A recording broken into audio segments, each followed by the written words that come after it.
If you have a bolt and you wish to insert the bolt with a socket, but you wish to use a drill to drive your socket, but you don't have a way to attach your socket to your drill, here's a quick tip. Simply take one of the sockets and from the open end of the socket, put the bolt in so that it sticks out the bottom side like this.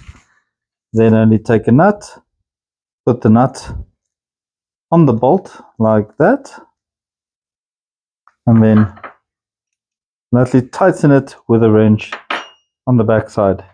All you then need to do is take your drill like this, insert it into the front like you would a drill bit, tighten it, and you now have a socket attached to your drill in order to insert those bolts. If you like this tip, be sure to like the video. Also, if you wish to support the channel, have a look at the super thanks icon below. Thank you very much.